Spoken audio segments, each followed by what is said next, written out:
بسم اللہ الرحمن الرحیم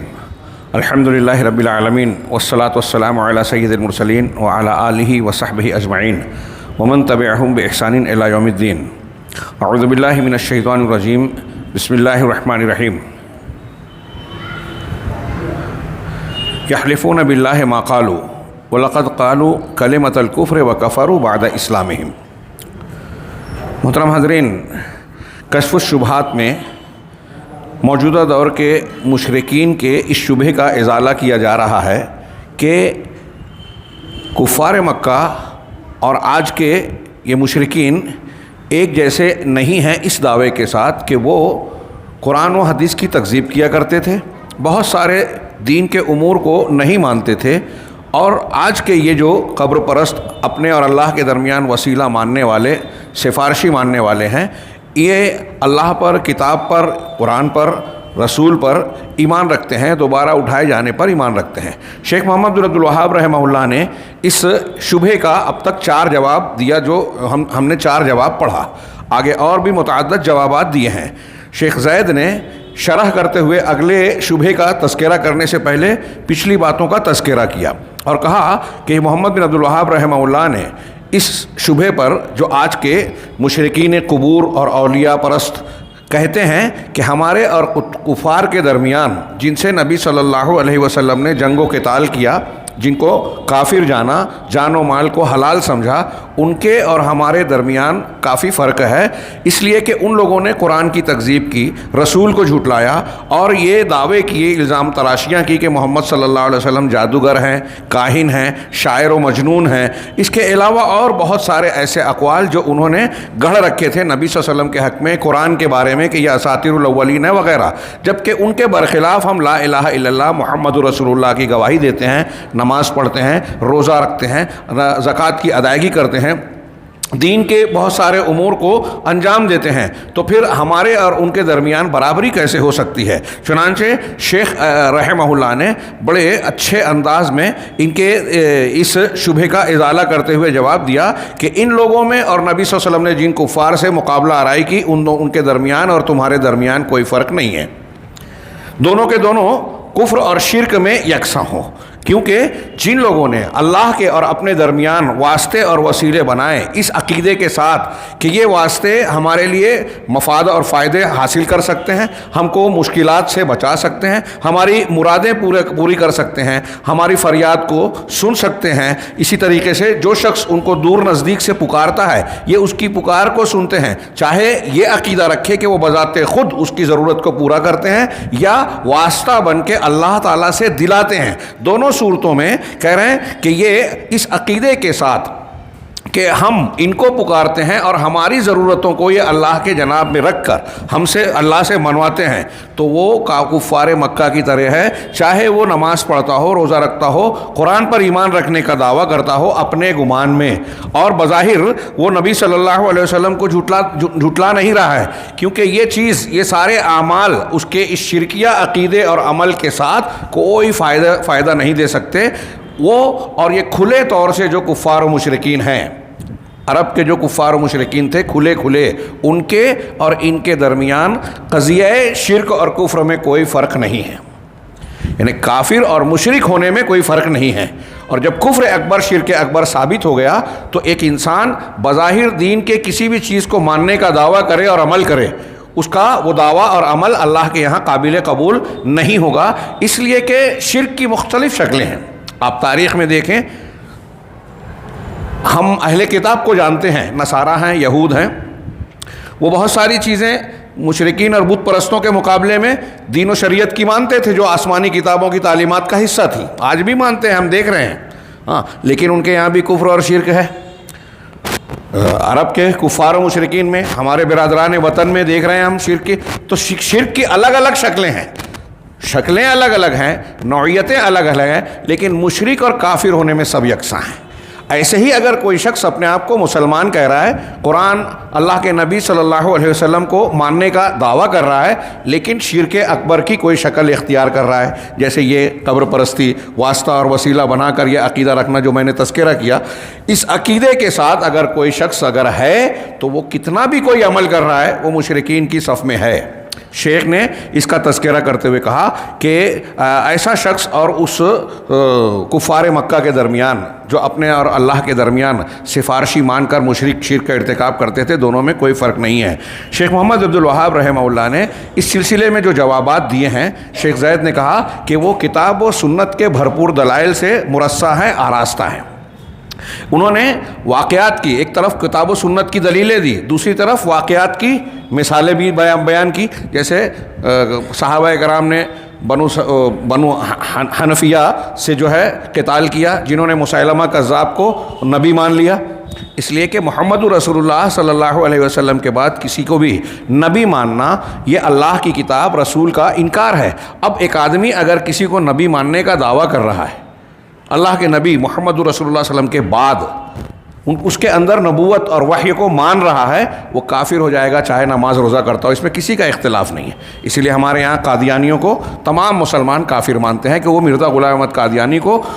نبوت کا درجہ دیتے ہیں اور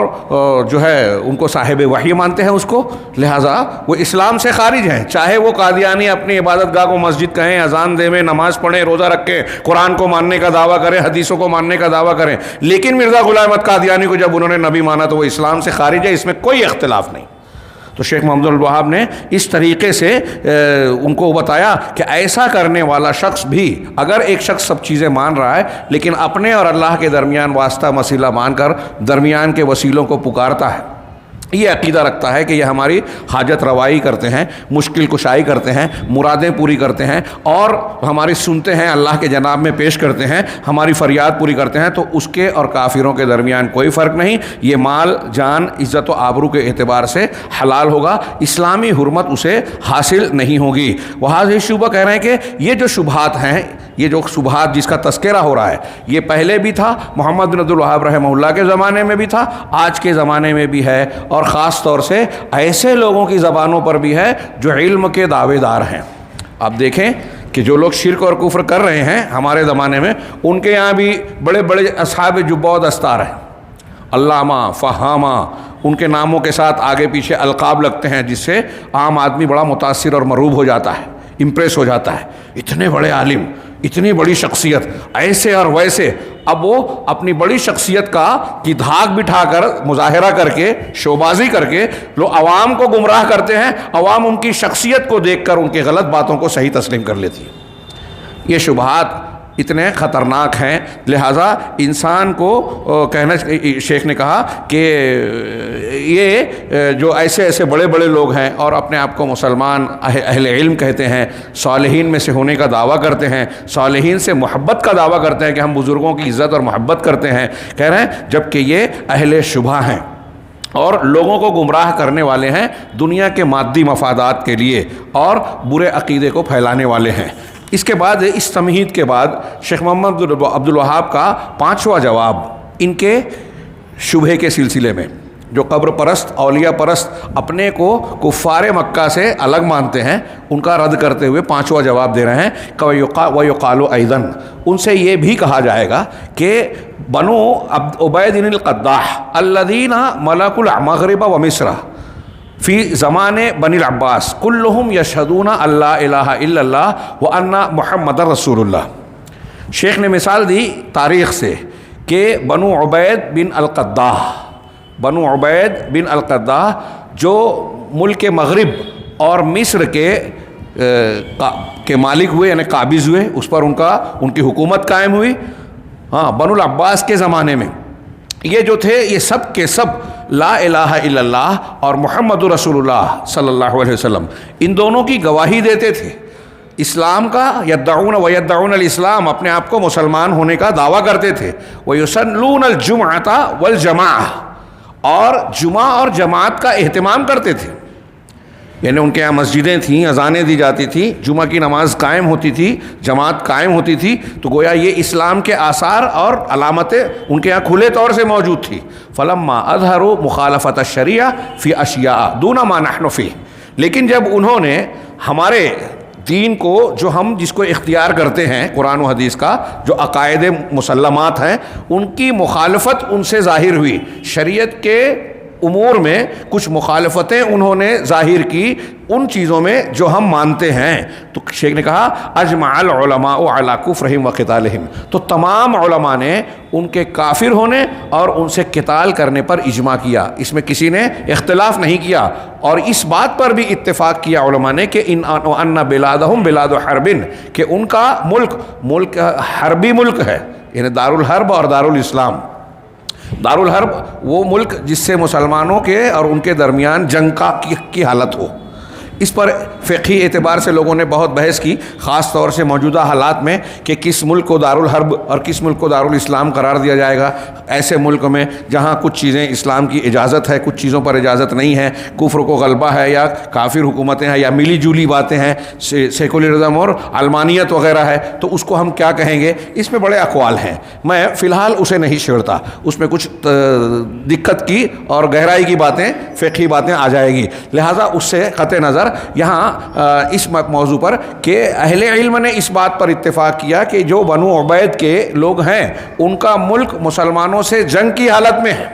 یعنی وہ مسلمانوں کے دشمن ہیں، مسلمان نہیں ہیں، کافر ہیں، اور مسلمانوں نے ان سے جنگ کی. وغزاہم المسلمون، مسلمانوں نے ان سے جنگ کی. حتی استنقذوہ مما بایدیہم من مدال المسلمین، یہاں تک کہ مسلمانوں کے جو ملک ان کے ہاتھوں میں قبضے میں تھے اس کو چھڑوایا،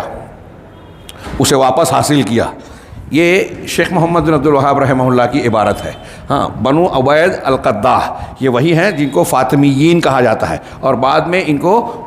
عبیدیین بھی کہا گیا، عبیدیوں کی حکومت. الحاکم باللہ، حاکم فلاں ان کے حکمرانوں کو کہا جا سکتا ہے. کہتے ہیں کہ ان کی حکومت لگ بھگ 200 سال کے قریب رہی. ان کے اندر مختلف قسم کی اعتقادی اور عملی جو ہے گمراہیاں پیدا ہوئی. یہ شیعوں کی ایک سمجھ لیجئے کہ شاخ تھے، قرامطہ، جنہوں نے مکہ اور کعبہ پر حملہ کیا تھا اور طواف کرنے والے معتمرین اور حجاج کو قتل کیا، خوب قتل کیا. حجر اسود کو اٹھا کر اپنے علاقے میں لے گئے اور تقریباً 18-20 سال تک جو ہے حجر اسود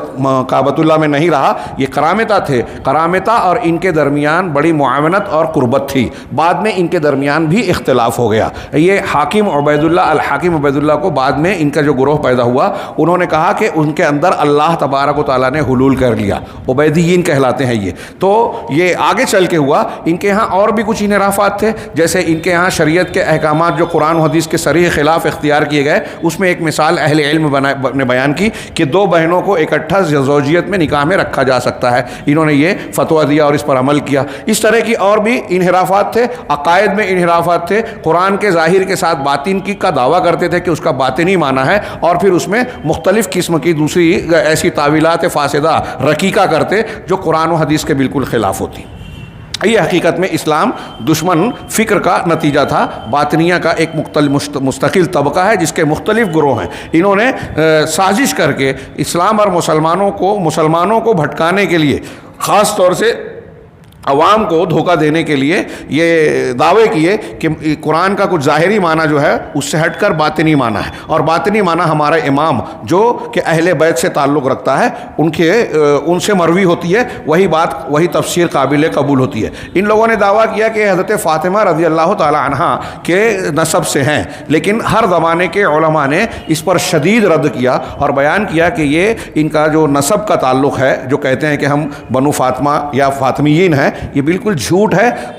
دھوکہ دینے کے لیے انہوں نے اختیار کیا. حقیقت میں یہ مجوس یا یہود کی اولاد ہے. علامہ ابن تیمیہ نے اور دوسرے علماء نے اس کی صراحت کی ہے کہ ان کا تعلق یہود و مجوس سے تھا، اور سازش کے تحت انہوں نے بہت ساری یہ چیزیں اختیار کی تھی. یہ میں نے کچھ اپنے طور سے کہا. شیخ زید کی تھوڑی وضاحت ملاحظہ فرمائے کہ کہہ رہے ہیں کہ وَهَذَا حَقٌّ. شیخ محمد عبد الوہاب کی ابھی پڑھی ہوئی عبارت جس کا میں نے ترجمہ کیا، اس کی شرح کرتے ہوئے شیخ کہہ رہے ہیں وَهَذَا حق، یہ حق ہے. ہاں، اس لیے کہ بنی عبید القداح کہہ رہے ہیں یہ لوگ جو بنو عباس کی خلافت میں ظاہر ہوئے مغرب میں، اور انہوں نے کیا کیا انحراف کیا، اس کا تھوڑا سا 1-2 مثالیں دی انہوں نے کہ انہوں نے جو ہے وہ مساجد پر پختہ قبریں، مساجد کے اندر پختہ قبریں بنانے کا اہتمام کیا. پختہ قبریں اسلامی تاریخ میں اس کا آغاز روافظ نے اور یہ عبیدیین وغیرہ نے کیا. مسجدوں پر ایک تو پکی قبریں بنانا اور مسجدوں میں قبریں بنانا، اس کا آغاز ان لوگوں نے، باطنیوں نے اور رافضیوں نے کیا۔ چنانچہ انہوں نے مسجدوں میں پختہ قبروں کو بنایا، مزارات بنائے، ورفع القبور، اور قبروں کو بلند کیا، اور اولیاء کے سلسلے میں غلو اختیار کیا۔ غلو، ان کو اللہ کے درجے میں پہنچا دینا۔ آج کل جو ہمارے یہاں مزاج چلتا ہے، بہت سارے الٹے سیدھے واقعات بیان کیے جاتے ہیں، اس کا آغاز ان لوگوں نے کیا، اور کہہ رہے ہیں وَاعْتَبَرُوا ذَلِكَ قُرْبَانًا إِلَى اللَّهِ عَزَّ وَجَلَّ۔ اور ان اس قسم کے عقائد کو، اعمال کو جو انہوں نے ایجاد کیا مشرکانہ یا دین میں نئے نئے کام، اس کو انہوں نے اللہ رب العالمین سے قربت کا ذریعہ بتایا کہ ایسا کرنے سے ہم کو ثواب ملے گا، اللہ سے نزدیکی اور قربت حاصل ہوگی۔ وَأَلْزَمُوا بِهِ مَنْ تَحْتَ سُلْطَانِهِمْ، اور جو ان کے ماتحت ہوتا، ان کے حکومت کے زیر سایہ جو عوام ہوتا، عوام سے ان پر ان چیزوں کو لازم قرار دیا کہ ایسا مانو جو ہم کہہ رہے ہیں۔ اللہ تعالیٰ یہ انہوں نے بددعا دی کہ جس کے وہ حقدار ہیں اللہ اس کو ان کا بدلہ دے وے۔ کہہ رہے ہیں کہ زمانوں کے اختلاف کے ساتھ الگ الگ زمانے ہوئے، زمانوں میں علماء سے کبھی کوئی دور خالی نہیں رہا، اور نہ ہی حفاظ سے خالی رہا، اور نہ ہی کوئی زمانہ ایسا گزرا ہے اللہ کے فضل و کرم سے کہ ایسے گمراہ لوگوں کے شبہات کا رد کرنے والے اہل علم اور اہل حق پیدا نہ ہوئے ہوں۔ اللہ تبارک و تعالیٰ نے ایسے لوگوں کو، جو لوگوں کی عقل و شعور پر حملہ کر کے ان کی فکر کو گمراہ کرتے ہیں، غلطیوں میں مبتلا کرتے ہیں، قرآن و حدیث کی غلط تعویلات کر کے ان کو دھوکہ دیتے ہیں، ان کا رد کرنے کے لیے ہر زمانے میں علماء کو پیدا کیا۔ چنانچہ ان کے زمانے میں یہ عبیدیین جب ظاہر ہوئے اور ان بدعات و خرافات کو ظاہر کیا، تو ان کے زمانے کے علماء اسلام متفق ہوئے کہ جو شخص بِأَنَّ مَنْ فَعَلَ مَا فَعَلَهُ هَؤُلَاءِ الَّذِينَ امْتَدَّ ظُلْمُهُمْ مُدَّةً، کہہ رہے ہیں کہ جو ان لوگوں نے جو کچھ عمل اور عقیدہ اختیار کر رکھا ہے،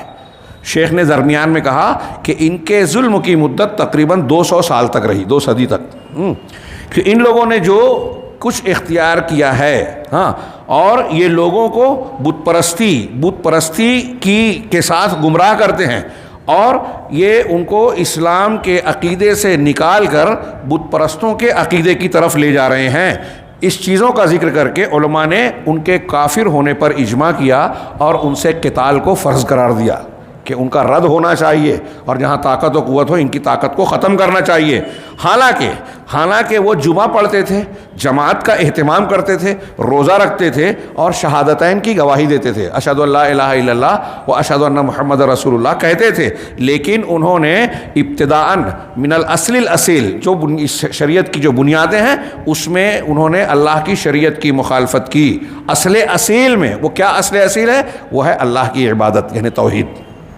توحید میں انہوں نے مخالفت کی۔ اولیاء صالحین اپنے بزرگوں کو جو ہے غلو کیا، اور بعد میں چل کے جیسا کہ میں نے ذکر کیا کہ یہاں تک عقیدہ بنایا اپنے بارے میں، ان میں گروہ ہیں الگ الگ، اور ادوار آئے، بعد میں حاکم لعبید اللہ کے بارے میں کہا کہ یہ اللہ تعالیٰ ان کے اندر آ جاتا تھا۔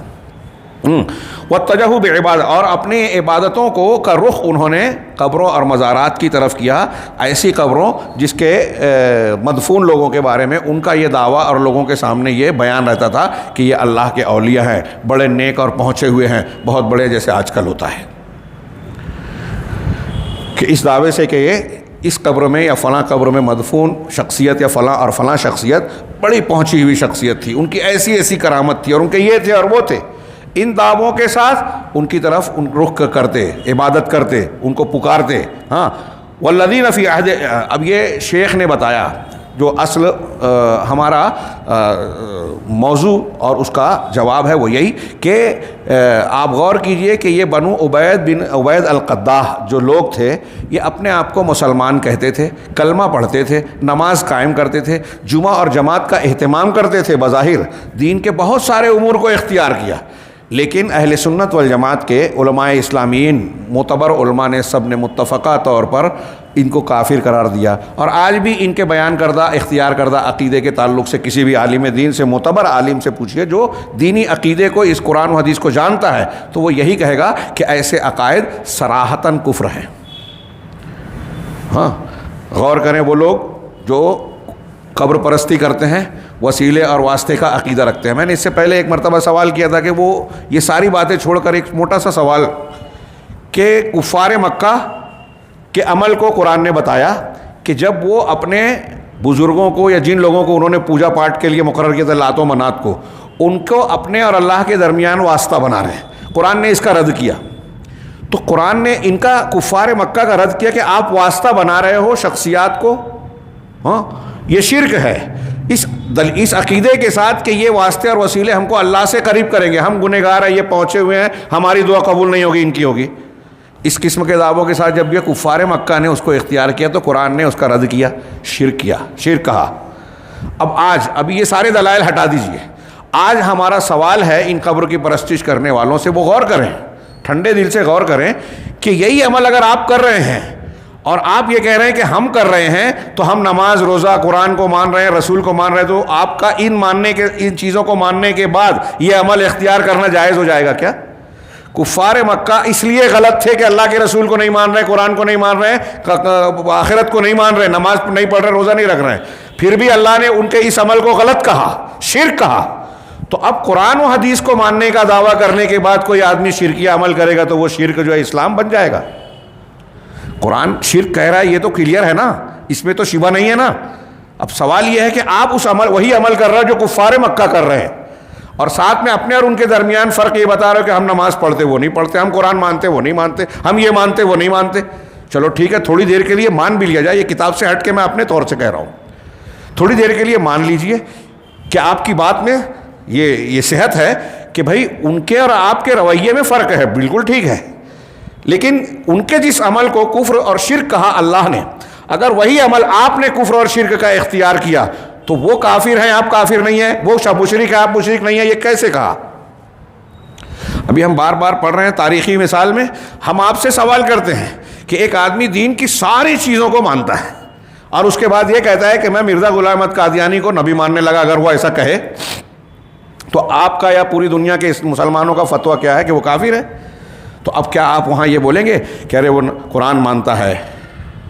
ہاں کلمہ پڑھتا ہے، نماز پڑھتا ہے، روزہ رکھتا ہے، یہ کرتا ہے، یہ کرتا ہے، یہ کرتا ہے، تو آپ اس کو کافر کیسے کر رہے ہو؟ اگر وہ شخص کسی نبی صلی اللہ علیہ وسلم کے بعد کسی شخص کو بھی نبی مانتا ہے تو سارے اسلام کو ماننے کے باوجود وہ متفقہ طور پر قرآن و حدیث کی دلیلوں کے مطابق وہ دین سے باہر ہوگا، وہ کافر ہوگا، اگرچہ اس کے اور دوسروں کے کفر میں کچھ درجات کا فرق ہو، لیکن دوسرے کفار میں اور اس میں کوئی فرق نہیں ہے۔ بس ایسا ہی معاملہ، اسے سمجھ لیں۔ اب شیخ نے کچھ وضاحت کی، یہاں شیخ محمد عبد الوہاب رحمہ اللہ کے زمانے میں کہہ رہے ہیں کہ یہ بعض اعتبار سے جو قبر پرست ولی پرست تھے وہ اور زیادہ برائی کا شکار تھے، اس لیے کہ وہاں اس دور میں، اور اسی کو آج کے دور میں بھی دیکھ لیجئے کہ کفار مکہ اور دوسرے لوگ تو قرآن و حدیث کو مانتے ہی نہیں تھے۔ آپ کہہ رہے ہیں نا، آپ تو ماننے کا دعویٰ کر رہے ہو، اب یہاں دوسرے پہلو سے دیکھیے کہ یہ زیادہ برائی کا پہلو ہے جو آپ اختیار کیے ہوئے ہو، کہ ایک طرف آپ کہہ رہے ہو کہ ہم قرآن کو مانتے ہیں، رسول کو مانتے ہیں، اب قرآن اور رسول صلی اللہ علیہ وسلم جس چیز کو شرک کہہ رہے ہیں، جس پر جنگ کر رہے ہیں، جس کی بنیاد پر کفر اور شرک کا اعلان کر رہے ہیں کہ وہ جہنمی ہیں، آپ قرآن اور اللہ کے رسول صلی اللہ علیہ وسلم کی اس بات کی مخالفت کر رہے ہو، اور آپ کے یہاں اہل علم ہونے کے دعوے دار ہیں، اصحاب جبہ و دستار ہیں، عربی اور قرآن اور حدیث میں بہت ماہر ہونے کا دعویٰ کر رہے ہیں۔ تو شیخ محمد عبد الوہاب انہوں نے کہا کہ بہت سارے لوگ ایسے تھے جو علم کے دعوے دار تھے، لیکن ارض حجاز میں جو ان کی سرزمین تھی، شرک کو، بت پرستی کو، وثنیت کو انہوں نے برقرار رکھا، اس کو رواج دیا اور پوری دنیا میں اس کا دفاع کرتے تھے۔ یہ شیخ جو کہہ رہے ہیں اس زمانے کی بات، یہ آج کے زمانے میں بھی آپ دیکھ سکتے ہیں کہ قبر پرستی، بت پرستی اور اس قسم کے مفاسد جو آج مسلمانوں میں دکھائی دے رہے ہیں، اس کی تائید کرنے والے بہت سارے ایسی شخصیات ہیں جو علم کے دعوے دار ہیں، علامہ، فہامہ، شیخ و فلاں، شیخ و فلاں، ہاں امام فلاں، ولی دوراں اور فلاں فلاں، معلوم نہیں کیسے کیسے القاب لگائے جاتے ہیں، اور پھر قصے بھی سنائے جاتے ہیں ان کے بارے میں کہ خواب میں یہ دیکھا اور فلاں میں یہ دیکھا، ان کی ایسی کرامت ہے، تو اس سے دھاک بٹھاتے ہیں عوام میں۔ کہ دیکھو یہ اتنے پہنچے ہوئے اتنے بڑے بزرگ ہیں، یہ کہہ رہے ہیں کہ قبر پہ سجدہ کرنے میں کوئی حرج نہیں، عبد النبی نام رکھ لینے میں کوئی تعلق نہیں ہے، حضرت علی رضی اللہ تعالیٰ عنہ اور اہل بیت کو عالم الغیب کہنے میں کوئی حرج نہیں، شیخ عبد القادر رحمہ اللہ کو مشکل کشا مان کر ان کو پکارنا مشکل کشا حاجت روا سمجھا، ان کو مردوں کو زندہ کرنے والا سمجھنا، اللہ کی صفات ان میں مان لینا، اس میں کوئی حرج نہیں ہے۔ یہ ایسا اصحاب جبہ و دستار کر رہے ہیں۔ وہ جو علم کے دعوے دار ہیں، وہ جو قرآن و حدیث کو ماننے کا دعویٰ کر رہے ہیں، اگر غور سے دیکھیں تو ان کا جرم ڈبل ہے۔ ایک تو شرک کر رہے ہیں، کفر کر رہے ہیں، دوسرے اللہ کی کتاب اور رسول کی شریعت کو بدل رہے ہیں، اس کے معنی اور مفہوم کی غلط تشریح کر رہے ہیں اور عوام کو دھوکہ دے رہے ہیں، خود بھی گمراہ ہو رہے ہیں، دوسروں کو بھی گمراہ کر رہے ہیں۔ کہا شیخ نے کہ یہ اولیاء ہونے کا دعویٰ کرتے ہیں اور یہ دعویٰ کرتے ہیں کہ یہ اولیاء ہیں، لوگ ہر دنیا کے مختلف خطوں سے ان کے پاس آتے ہیں، ان کے ہاتھ پر بیعت کرتے ہیں، چومتے چاٹتے ہیں اور گمراہی اور فساد کی توجیہات کو ان سے اخذ کرتے ہیں، حاصل کرتے ہیں۔ ہاں، اور جن چیزوں کو وہ سر فہرست جن فساد اور بگاڑ کو جو ہے لوگوں کے درمیان بیان کرتے اور رائج کرتے ہیں، وہ ہے اللہ کے ساتھ شرک کرنا، کہ بزرگوں کو آپ پکار سکتے ہو، فلاں غوث ہیں، فلاں غریب نواز ہیں، فلاں مشکل کشا ہیں، فلاں حاجت روا ہیں، اللہ کے علاوہ لوگوں کو کہ وہ ہمارے اور اللہ کے درمیان سفارشی ہیں، وہ گھسیٹ کر ہمیں جنت میں لے کے جائیں گے، آپ کتنا بھی گناہ کر لو۔ جنت اللہ کی ہے، لیکن بابا پیر اور فلاں بھی جو اس پر حق رکھتے ہیں۔ ہاں بتائیے اللہ کی جنت، ہاں میں اکثر کہتا ہوں کہ میری چیز کوئی اور دے گا آپ کو؟ ٹوپی میری ہے، چشمہ میرا ہے، ہاں آپ کسی دوسرے سے جا کے حافظ التواب سے کہیں گے کہ حافظ صاحب وہ جو مولانا نے چشمہ پہنا ہے وہ مجھے دے دو، سیدھا سادہ جواب کیا ہے؟ ایک دم سمپل اور سادی لاجک، فلسفہ، کوئی چھوٹے سے چھوٹا اور جاہل سے جاہل آدمی بھی سمجھے گا۔ میری چیز ہے وہ دیں، ان سے مانگا گیا کہ کوئی، اور ان سے مانگیں گے تو جواب کیا ہوگا؟ جب میرا ہے ہی نہیں تو میں کیسے دوں؟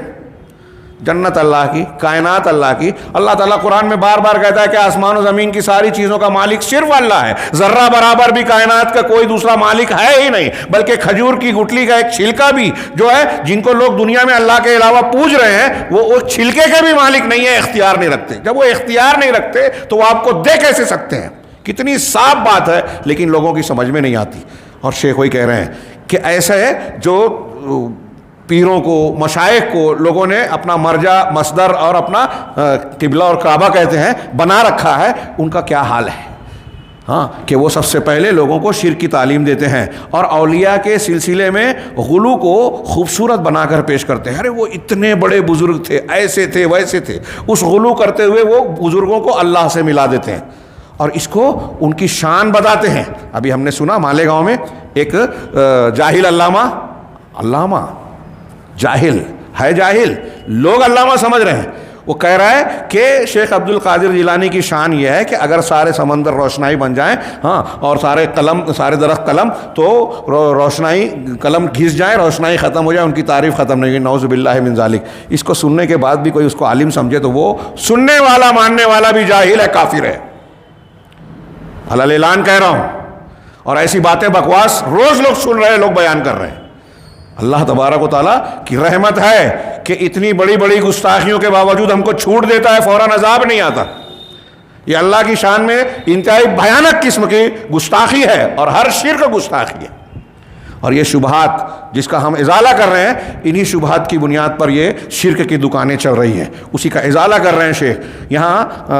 کہہ رہے ہیں کہ ان کو جو ہے ان کے علماء، اصحاب جبہ و دستار، مشائخ، پیر، ہاں یہ لوگوں کو دھوکہ دیتے ہیں، شرک کی تعلیم دیتے ہیں اور لوگ یہ سمجھتے ہیں کہ یہ بڑے بڑے عالم ہیں، عوام اپنے علماء کے تابع ہوتے ہیں۔ یہاں تک کہ پھر آگے کہا کہ شیخ محمد الوہاب رحمہ اللہ نے ایسے لوگوں کو جو لوگ علم کے دعوے دار تھے اور شرک اور کفر میں مبتلا تھے، لوگوں کو گمراہ کر رہے تھے، ان کے بھی بگاڑ کو ظاہر کیا۔ یہ ان کے دو پیراگراف کو میں اپنے الفاظ میں کہہ رہا ہوں کہ ان کے بگاڑ اور ان کی گمراہیوں کو بھی شیخ محمد الوہاب رحمہ اللہ نے ظاہر کیا، اسے ایک تشتزبام کیا۔ کچھ علماء جو ہے ایسے تھے جنہوں نے، علماء کی ایک بڑی تعداد ایسی تھی جو یہ سمجھ گئی کہ شیخ محمد عبد الوہاب کی باتیں مدلل ہیں، مضبوط ہیں، صحیح ہیں،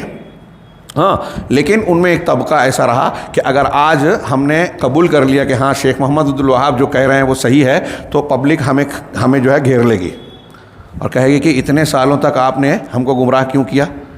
آپ اپنے آپ کو عالم کہتے تھے، حالانکہ وہ کہہ سکتے تھے کہ ہم سے غلطی بھی، اب ہم توبہ کر رہے ہیں۔ آج ہمارے ہاں بھی ایسے ہیں، کچھ لوگ ہمارے احباب میں اس طرح ہیں اور کچھ اس طرح کی باتوں کا اعتراف کرتے ہیں کہ ہم مانتے ہیں کہ شب برات جو ہے وہ بدعت ہے، شیعوں کی ایجاد کردہ ہے، لیکن اب عوام میں اس کا اتنا اہتمام ہے، اتنا وہ ہے، کاروبار بند ہو جاتا ہے، ہمارے ہاں اتنا چراغاں ہوتا ہے، اب ہم لوگوں سے کہیں گے کہ یہ بدعت ہے، خرافات ہے، تو وہ ہم سے سوال کریں گے کہ اتنے دنوں تک کیوں چپ تھے؟ ہاں، ایسا ہی ان کے زمانے کا تھا۔ شیخ نے اس کی تفصیل بیان کی اور پھر بتایا کہ پھر بھی وہ اپنے برائی پر اڑے رہے، مخالفت کرتے رہے، لیکن کچھ لوگ، کچھ علماء ایسے بھی تھے جنہوں نے اپنی غلطی کا اعتراف کیا، توبہ کی، شیخ محمد عبد الوہاب رحمہ اللہ کی تحریک سے، ان کی اصلاح و تجدید دین کی دعوت سے وابستہ ہو گئے، اور پھر انہوں نے، اور محمد بن سعود جو آل سعود کے جد امجد ہے، جن کے ذریعے سے سعودی حکومت تشکیل پائی، ان کا تذکرہ کیا کہ ان لوگوں نے قوت کے ساتھ اس دعوت کو پھیلایا، اور دعوت کو پھیلانے کے بعد اہتمام کیا، اس کی برکت آج آپ ملاحظہ فرمائیں۔ شیخ نے بیان کیا کہ آج عرب دنیا میں مسجدوں میں اور میدانوں میں جو ہے توحید کی غلغلہ ہے، پوری دنیا میں اس دعوت کے اثرات دیکھے جا سکتے ہیں۔ میں کہہ سکتا ہوں کہ موجودہ دور میں کامیاب ترین اگر کوئی دعوت ہے تو شیخ محمد الوہاب رحمہ اللہ کی دعوت اور تحریک ہے۔ یہاں ہمارے یہاں تحریکی جو الگ الگ دعوے کرتے ہیں، دیکھیے انہوں نے صرف نقصان پہنچایا ہے، فساد پھیلایا ہے، قتل و غارت گری کو ہوا دی، مسلمانوں کو بدنام کرنے کے لیے غیر مسلموں کو جو ہے ہتھیار دیے ہیں، ہاں، کہ جذباتی اور جوشیلی باتیں کر کے۔ شیخ محمد الوہاب رحمہ اللہ کی اس تحریک نے جو ہے اس کے ثمرات پوری دنیا میں آج دکھائی دے رہے ہیں۔ ہاں، آج سعودی عرب میں آپ دیکھیں گے کہ پرائیویٹ انداز میں بہت سارے لوگ دعات کو مقرر کرتے ہیں کہ توحید کی درس دیجئے، کتابیں پڑھائیے، حکومت کی طرف سے اس کا اہتمام ہے۔ سعودی حکومت میں، سعودیہ کے اندر بھی اور باہر بھی پوری دنیا میں، ہمارے ہندوستان میں وہاں کے دعات اور مبلغین، وہاں کی تعلیم حاصل کیے ہوئے لوگ پڑھ رہے ہیں، پڑھا رہے ہیں، دعوت و تبلیغ کا کام انجام دے رہے ہیں، کہ کتابیں تحریر کر رہے ہیں۔ یہ جو میں نے تھوڑا سا بیان کیا، شیخ نے اس کی طرف اشارہ کیا ہے، اپنے الفاظ میں میں نے بیان کیا، آپ اس پر گہرائی سے مطالعہ کریں گے تو حیرت زدہ رہ جائیں گے، حیرت زدہ رہ جائیں گے، ہاں، کہ اس کی کیسی برکتیں ہیں۔ آخر میں شیخ نے کہا کہ میں نے یہ بیان کیا، یہ تفصیلات میں نے اس کا خلاصہ بیان کیا آپ کے سامنے، کہہ رہے ہیں کہ میں اس مقصد سے میں کہ دعوت کے لیے ضروری ہے کہ اس کے جو بنیادیں ہیں وہ اس کو اختیار کیا جائے۔ اس کے رکائز کیا ہیں؟ سب سے پہلے یہ کہ عقیدہ توحید کی تصحیح کے ذریعے سے دعوت دی جائے۔ آج دنیا میں اہل الحدیث کی جماعت کے علاوہ اس بات کا اہتمام کرنے والا آپ کو دوسری جماعتیں اور تحریکیں، دعوتیں نظر نہیں آئے گی۔ یہ اچھی طرح سمجھیں، اور یہ جو اہل الحدیث کا یہ بتا رہا ہوں اور یہ جو انہوں نے بیان کیا، یہ انبیاء کا طریقہ ہے، قرآن کا طریقہ ہے۔ ہاں، اس کا مطلب جو لوگ عقیدہ توحید پر اپنی دعوت کی بنیاد استوار نہیں کرتے، وہ قرآنی تعلیم اور انبیاء کرام علیہم الصلاۃ والسلام کے دعوتی انداز سے ہٹے ہوئے ہیں، اور یہ چیز کبھی فائدہ نہیں پہنچائے گی۔ حتی حسب منشا فوائد اور نتائج حاصل نہیں ہو سکتے انبیاء کرام کی دعوت کے طریقے سے ہٹنے پر۔ اب ہم دیکھ رہے ہیں کہ کچھ لوگ تو یہاں تک سوال کرتے ہیں، ارے یہ توحید کا کرٹ کیوں لگاتے ہیں آپ؟ شرک اور توحید کی بحث کرتے رہتے ہیں یہ اہل حدیث۔ آج حالات کیسے ہیں، مسلمانوں پر کیا گزر رہی ہے، اور ایسا اور ویسا، نوجوان اس راستے پہ جا رہے ہیں، بچیوں میں یہ انحراف آ رہا ہے، فلاں میں یہ ہو رہا ہے۔ میں اس سوال کا ابھی کئی جگہ خطابات میں اس کا تذکرہ کر کے جواب دیتا رہا ہوں کہ ہمارے گھر میں اگر ہماری بچیاں اگر مرتد ہو رہی ہیں، ہمارے گھر میں بچے اگر نافرمان بن رہے ہیں، ہاں، کوئی شخص ماں باپ کی نافرمانی کر رہا ہے، کوئی سود کھا رہا ہے، کوئی کسی کا حق مار رہا ہے، تو یہ ساری چیزوں کی اصلاح اسی وقت ہوگی جب توحید دل میں ہوگا، توحید دل میں مضبوط ہوگی، جیسے صحابہ کرام کے اللہ کے رسول نے تربیت کی تھی۔ نبی سے اچھی تربیت آپ کر سکتے ہیں یا کوئی کر سکتا ہے؟ میں نے اس سے پہلے یہاں بعض تقریروں میں بیان کیا کہ توحید دل میں اللہ کا خوف پیدا کرتی ہے، اللہ سے امید اور اللہ سے محبت پیدا کرتی ہے۔ اہل علم نے لکھا ہے کہ اللہ کا سے محبت، اللہ سے امید، اللہ کا خوف، یہ تین ایسی بنیادیں ہیں کہ اگر ان میں یہ تینوں نہ ہو یا تینوں میں سے ایک نہ ہو تو ایک انسان کامل شخصیت والا، اچھے اخلاق والا، مکمل انسان ہو ہی نہیں سکتا۔ اگر آپ ایک آدمی کو اچھا آدمی بنانا چاہتے ہیں، مسلمان صحیح مسلمان بننا چاہتا ہے، یہ تینوں چیزیں ہونا چاہیے، محبت اور رجا بھی ہو اللہ سے، اور اللہ کا خوف بھی ہو۔ خوف اللہ تعالیٰ کے حرام کی ہوئی چیزوں کو کا ارتکاب کرنے سے روکے گا، اور اگر غلطی ہو جائے تو آدمی توبہ کرے گا، اصلاح کرے گا خوف سے، ڈر سے۔ اور محبت اور رجا نیکی کی طرف راغب کرے گی، آدمی کو اس راستے میں قربانیوں پر ابھارے گی. اللہ کے ہم پڑھتے ہیں حضرت ابراہیم علیہ السلام نے بیٹے کے گلے پہ چھری چلا دی, ہاں, بیوی اور بچے کو بے آب ہو گیا, میدان میں چھوڑ دیا. کیوں چھوڑا؟ اللہ کی محبت, اللہ کا حکم ہے نا, اللہ کی محبت ساری محبتوں پر غالب, تو اس کے لیے قربانی کا جذبہ آیا.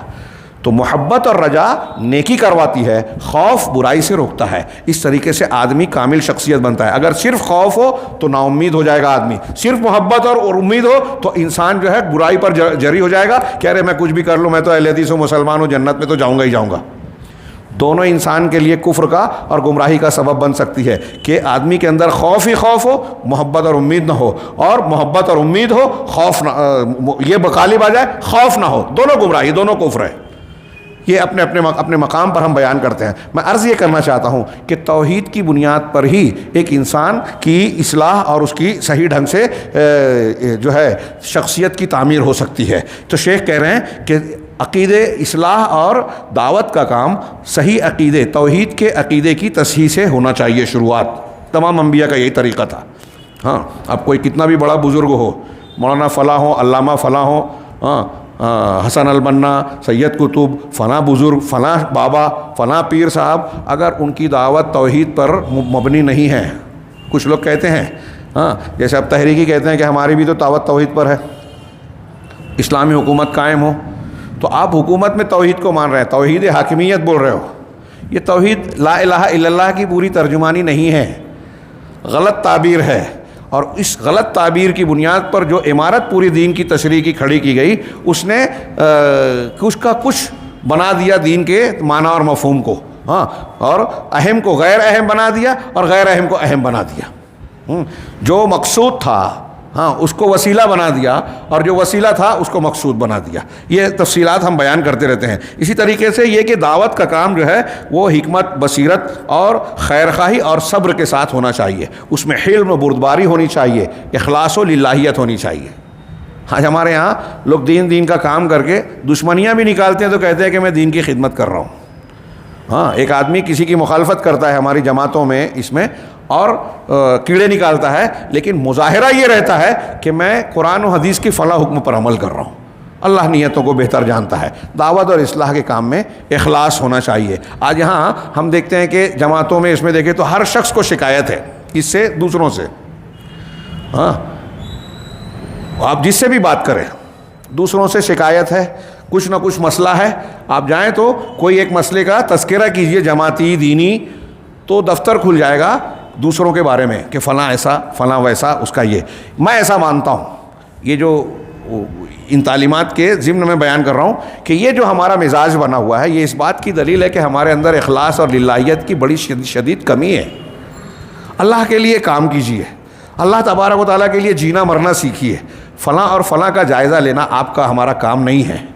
اگر کسی نے غلطی کی ہے, آپ کو موقع ملے اصلاح کر دیجئے. نہیں ہے نا, تو یہ شکوے شکایت کا دفتر بند کیجئے. جتنی دیر آپ شکوہ شکایت کر رہے ہیں اتنی دیر میں آپ کوئی اصلاح, اللہ کا ذکر اور نیک کام کر دیں گے, اجر و ثواب ملے گا. آپ کو غیبت کا گناہ نہیں ملے گا.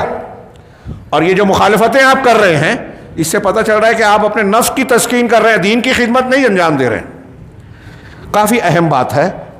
آج ہمارے لیے اس سبق کو تازہ کرنے کی ضرورت ہے. میں یہ عرض کر رہا ہوں کہ اس کا تعلق بھی ہمارے عقیدے اور توحید سے ہے. ہاں, کریں کہ یہ آدمی کے اندر اسی وقت آئے گا, شیخ نے کہا, جب وہ سلف صالح کے مسلک پر چلے گا اور ان کا منہج اختیار کرے گا, اور رسول اللہ صلی اللہ علیہ وسلم کی دعوت کے ذریعے سے اپنی دعوت کو چلائے گا, اور رسول اللہ صلی اللہ علیہ وسلم کو اپنے لیے اسوہ اور نمونہ بنائے گا. اس کے بعد یہ شیخ کا یہ درس شروع ہوا, اور یہ ایک اچھی بحث ہے, لیکن گھڑی کا وقت دیکھ رہا ہوں تو اگرچہ کچھ وقت کی گنجائش ہے, لیکن بحث میں نے چھیڑی تو زیادہ وقت درکار ہوگا. صرف میں اشارہ کر دوں کہ شیخ نے آگے, محمد عبد الوہاب رحمہ اللہ نے یہ بھی کہا کہ چھٹا جواب, پانچواں جواب تھا جو ہم نے پڑھا, یہ چھٹا جواب یہ ہے کہ بنو عبید القداح کہ لوگ جو ہے سارا اسلام مانتے تھے, لیکن انہوں نے مخالفتیں کی تو سارے مسلمان علماء کا اتفاق تھا کہ وہ کافر ہے. ایسے ہی نبی صلی اللہ علیہ وسلم کے زمانے میں دیکھ رہے ہیں کہ جو اولین لوگ تھے, ہاں, انہوں نے کفر نہیں کیا مگر اس وقت جب انہوں نے شرک, رسول اللہ صلی اللہ علیہ وسلم کی, قرآن کی اور بعث کی کا انکار کیا. اور اس کے علاوہ اگر آپ ایسا کہہ رہے ہو کہ مشرک کافر وہی ہے جو رسول کو جھٹلائے، شرک کرے، قرآن کا انکار کرے اور قیامت کے دن کا انکار کرے اور دوسری چیزیں. آپ کافر نہیں ہوں. تو شیخ کہہ رہے ہیں پھر علماء نے جو اپنی کتابوں میں ہر مذہب کے علماء، حنفی، شافعی، مالکی، حنبلی اور دوسرے سب لوگوں نے ایک باب باندھا ہے اپنی کتابوں میں، باب و حکم المرتد، مرتد کا حکم. اور مرتد کسے کہتے ہیں؟ وہ شخص جو مسلمان ہونے کے بعد کافر ہو جائے. ہاں پھر انہوں نے مرتد کی مختلف قسمیں ذکر کی. ہاں اور ہر کل نوع منہا یکفر، جتنے بھی قسمیں ہیں مرتد ہونے کی، جو مرتد ہو گیا اصطلاحاً تو کہا کہ وہ شخص کافر قرار دیا جائے گا اور اس آدمی کا جان اور مال حلال ہو جائے گا. پھر انہوں نے اس ضمن میں علماء نے بہت سی ہلکی ہلکی چیزوں کا بھی ذکر کیا. ایک مسلمان ہے، وہ کچھ چیزوں کو کرنے کی وجہ سے یا جو ہے منہج اختیار کرنے کی وجہ سے، عقیدہ یا قول عمل اختیار کرنے سے کافر ہو جائے گا، مرتد ہو جائے گا. اور اس ضمن میں بہت ہلکی ہلکی چیزوں کا بھی علماء نے ذکر کیا ہے، ہلکی بمانا ان کے جو کفار مکہ کے مقابلے میں کہہ رہے ہیں. ہاں کہ جو شخص اس ہلکی چیز کو بھی کرے گا، جیسے مثل کلمۃ، ایک کلمہ جس کو اپنی زبان سے وہ ادا کرتا ہے، دل کی بات نہ بھی ہو اگر اس کے، ہاں یا کوئی ایسا کلمہ جس کو مذاق اور کھیل کود کے طور پر بیان کرتا ہے. میں چاہ رہا ہوں کہ اختصار کے ساتھ آج یہ درس بھی پورا کر ہی لیں، بہت لمبا چوڑا نہیں ہے، شارٹ کر دیں گے. ہاں میں اپنے الفاظ میں صرف اس کی تشریح کر دوں گا کہ اگر کوئی شخص مسلمان ہے تو کچھ چیزوں کا ارتکاب کر کے علماء نے بیان کیا کہ وہ مرتد ہو جائے گا، اسلام سے خارج ہو جائے گا. اس سلسلے میں اگر مذاق کے طور پر کچھ باتیں کہہ رہا ہے، چنانچہ ایسے لوگوں کے سلسلے میں اللہ رب العالمین کا یہ فرمان نازل ہوا سورہ توبہ کی آیت نمبر 74، یحلفون باللہ ما قالوا، کہ جو انہوں نے کہا، منافقین اپنے آپ کو مسلمان کہتے تھے، نماز میں مسلمانوں کے ساتھ رہتے تھے، ہاں بہت سی چیزوں میں، اور کچھ باتیں کہہ کر وہ کہتے تھے کہ جو ان لوگوں نے کہا اس پر اللہ کی قسم اٹھاتے ہیں. ہاں وَلَقَدْ قَالُوا كَلِمَةَ الْكُفْرِ وَكَفَرُوا بَعْدَ اسلام، اللہ کہہ رہا ہے کہ حالانکہ انہوں نے کلمہ کفر کہا ہے، کفر کی بات کہی ہے اور اسلام لانے کے بعد کافر ہو گئے. یعنی انہوں نے صرف کچھ باتیں ایسی کہی تھی کہ کہنے کی وجہ سے اللہ کہہ رہا ہے کہ وہ کافر ہو گئے، اسلام سے نکل گئے. کچھ باتیں کہنے کی وجہ سے، ابھی کیا نہیں، کہنے سے. اور آگے پھر اسی کے ساتھ کہا اما سمعتا، کیا تم نے نہیں سنا کہ اللہ تبارک و تعالیٰ نے ایک کلمے کی وجہ سے ان کو کافر قرار دیا، حالانکہ وہ رسول اللہ صلی اللہ علیہ وسلم کے زمانے میں تھے اور اللہ کے رسول صلی اللہ علیہ وسلم کے ساتھ جہاد کر رہے تھے، نماز پڑھ رہے تھے آپ کے ساتھ، زکوٰۃ دے رہے تھے، حج کر رہے تھے اور بظاہر اور توحید کو اختیار کر رکھا تھا. کتنی پیاری بات ہے، اتنی زبردست دلیل ہے. اگر آدمی صرف اس ایک دلیل پر شیخ محمد عبدالوہاب کے غور کرے تو یہ شبہ زائل ہو جائے کہ منافقین نماز پڑھ رہے ہیں، روزہ رکھ رہے ہیں، کلمے کا مظاہرہ کر رہے ہیں، اللہ کے رسول کو رسول ماننے کا دعویٰ کر رہے ہیں، اور یہ ایسے لوگ ہیں. ابھی ان کی منافقت کو چھوڑ دیجئے، یہ ساری چیزیں کہنے کے بعد انہوں نے اگر ایک بات کہی، اللہ نے ان کو اس بات کی بنیاد پر کافر قرار دیا. چنانچہ وَكَذَلِكَ الَّذِينَ قَالَ اللَّهُ فِيهِمْ، ایسے ہی لوگ تھے جن کے بارے میں اللہ تعالیٰ نے یہ آیت میں فرمایا قُلْ أَبِاللَّهِ وَآيَاتِهِ وَرَسُولِهِ كُنتُمْ تَسْتَهْزِئُونَ لَا تَعْتَذِرُوا قَدْ كَفَرْتُمْ بَعْدَ إِيمَانِكُمْ. آگے شرح میں اس کا واقعہ نقل کیا. ہاں حضرت عوف بن مالک اشجعی، ہاں صحابی رسول ہیں. ہاں میں اپنے الفاظ میں اس واقعے کو نقل کرتا ہوں، کتاب التوحید میں بھی ہے. اس آیت کو عنوان ہی بنایا شیخ محمد عبدالوہاب رحمہ اللہ نے. ہاں کسی موقع پر اس کی تفصیل سے تذکرہ ہم کریں گے. اس ضمن میں ہے کہ غزوہ تبوک سے جب لوٹ رہے تھے مسلمان صحابہ کرام، تو صحابہ کرام کے بیچ میں کچھ منافقین تھے. انہوں نے ہنسی مذاق ٹھٹھا کرتے ہوئے یہ کہا کہ ہم نے اپنے ان ساتھیوں سے زیادہ کھانے میں پیٹو، کھانے کا شوقین حریص اور مقابلے میں بزدل کسی اور کو نہیں پایا. کہ جب دشمن کا سامنا ہوتا ہے تو بزدلی کا مظاہرہ کرتا ہے. اس سے مقصود صحابہ کرام اور اللہ کے رسول صلی اللہ علیہ وسلم تھے. یہ سورہ تو عوف بن مالک اشجعی صحابی ہے، کہنے کہ تو جھوٹا ہے بلکہ تو منافق ہے، میں اللہ کے رسول صلی اللہ علیہ وسلم کو اس کی شکایت کروں گا. اس سے یہ بھی پتہ چلا کہ اگر اللہ اور رسول کی محبت اور خیرخواہی میں اگر کوئی بات کہی جا رہی ہے تو یہ چغلی نہیں ہے، ناجائز. ہاں جیسے محدثین نے راویوں کے بارے میں کہا کہ یہ ضعیف ہے، یہ جھوٹا ہے، تو یہ غیبت نہیں ہے، خیر خواہی امت کے دین کی حفاظت کے لیے. تو خیر انہوں نے کہا کہ میں اللہ کے رسول کو بتاؤں گا. تو اس شخص نے کہا کہ نہیں ہم لوگ تو بس مذاق کر رہے تھے. اور لپک کے جب یہ صحابی پہنچے تو دیکھا کہ اللہ کے رسول صلی اللہ علیہ وسلم اپنے اونٹنی پر سوار ہو چکے ہیں, اور یہ منافق وہاں آپ کے پاس پہنچا اور معذرت کرنے لگا, اور آپ کے اونٹنی کی جو لگام رسی ہے سامان کو باندھنے والی, اس کو پکڑ کے ایک طریقے سے لٹکا ہوا ہے, اونٹ آگے بڑھ رہا ہے, اس کے پیر زمین کی پتھروں سے کنکروں سے جو ہے ٹکرا رہے ہیں, اور وہ کہہ رہا ہے کہ اللہ کے رسول انما کننا نخوض ونلعب, ہاں کہ اللہ کے رسول ہم سفر کی باتیں کر رہے تھے, جیسے ہم بولتے ہیں نا ٹائم پاس, راستہ طے کرنے کے لیے, اور بس ہنسی مذاق کر رہے تھے. تو اللہ کے رسول صلی اللہ علیہ وسلم قرآن کی یہ آیت پڑھ رہے تھے. جب وہ یہ کہہ رہا تھا تو اس کی طرف دیکھے بغیر رسول اللہ صلی اللہ علیہ وسلم بس اتنا کہہ رہے تھے, قل اب اللہ و آیاتہ و رسولہ کنتم تستہزئون, کیا تم اللہ کے ساتھ, اس کی آیتوں کے ساتھ اور اس کے رسول کے ساتھ مذاق کرتے ہو, استہزاء اور ٹھٹھا اڑاتے ہو؟ لا تعتذروا, اب تم بہانے مت کرو, عذر پیش مت کرو, قد کفرتم بعد ایمانکم, تم ایمان لانے کے بعد تم نے کفر کیا. اس سے پتہ چلا قرآن کا, رسول کا, حدیثوں کا, شریعت کا, اللہ کے رسول صلی اللہ علیہ وسلم کی شخصیت کا یا اللہ کا اگر کوئی مذاق اڑاتا ہے تو وہ کافر ہو جائے گا. ہاں, یہ پڑھاتے ہوئے میں اکثر کہا کرتا ہوں بچوں کو, ہمارے ہاں کچھ لوگ لطیفہ گوئی کرتے ہیں تو جنت اور جہنم کے لطیفے سناتے ہیں. ابھی ایک صاحب نے کچھ دنوں پہلے تذکرہ کیا کہ فلاں مولوی صاحب کا خطاب سن رہے تھے تو انہوں نے علی سبیل المزاح کہا کہ اس میں کچھ تذکرہ کرتے ہوئے کہ جنت میں جنتیوں نے کہا کہ ہمارے یہاں سادہ سودہ معاملہ چل رہا ہے, اور جہنم میں جو ہے وہ دعوتیں چل رہی ہے, لوگوں کا اجتماع ہے, بھیڑ بھاڑ ہے. یہ سن کر میں تو کانپ گیا. میں نے کہا کہ کوئی عالم کہا, ہاں فلاں فلاں عالم نام لے کر لوگوں نے بتایا, انہوں نے بیان کیا. سوچئے کہ اگر اس طرح کی بات ہم عوام میں بیان کرتے ہیں کہ جنت میں لوگ بور ہو رہے ہیں اور جہنم میں لوگ مزے کر رہے ہیں, تو قرآن اور حدیث جنت اور جہنم کا جو عقیدہ اور تصور ہمیں دیتے ہیں کیا وہ قائم ہوتا ہے یا اس کا رد ہوتا ہے؟ ہاں, کیا یہی چیز اب ہنسانے کے لیے آپ کو ملی ہے؟ اللہ کے عقائد اور دین شریعت کے تعلیمات,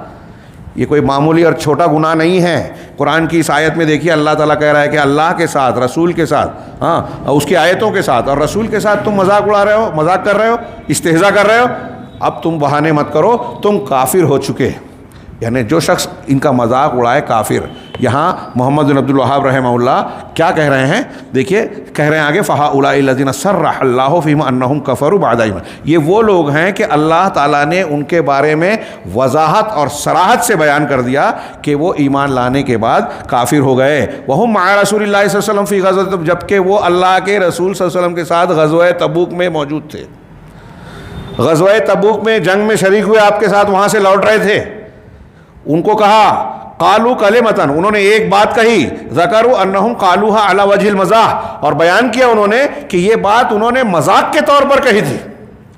اور قرآن بھی کہہ رہا ہے کہ اللہ کے ساتھ مذاق کر رہے ہو, اس کی آیتوں اور رسول کے ساتھ مذاق کر رہے ہو. ہاں, فتأمل هذه الشبہ, تو اس شبہ پر آپ غور کیجئے. اور وہ ان کا شبہ کیا ہے مشرکین کا؟ ان کا یہ کہنا کہ تم مسلمانوں کو کافر قرار دے رہے ہو. ہاں, ایسے لوگوں کو جو لا الہ الا اللہ کی گواہی دیتے ہیں, نماز پڑھتے ہیں, روزہ رکھتے ہیں. ثم تأمل جوابها, پھر اس کے جواب پر غور کرو, اس لیے کہ یہ فإنه من أنفع ما في هذه الأوراق. شیخ محمد عبد الوہاب رحمہ اللہ کہہ رہے ہیں کہ یہ جو کتاب میں نے بیان کی ہے, اس میں جتنے جوابات دیے ہیں اس میں سب سے زیادہ نفع پہنچانے والا یہ جواب ہے. اور چونکہ انہوں نے یہ نفع پہنچانے والا کہا, اس لیے میں چاہوں گا کہ ان کی جو شرح ہے, اگرچہ میں نے اس کا خلاصہ بیان کر دیا واقعے کی شکل میں, لیکن اگلے درس میں جو شاید رمضان المبارک کے بعد ہو یا اگر کوئی بھی مناسبت بنے تو ہم یہیں سے اپنی اگلے درس کی شروعات کریں گے.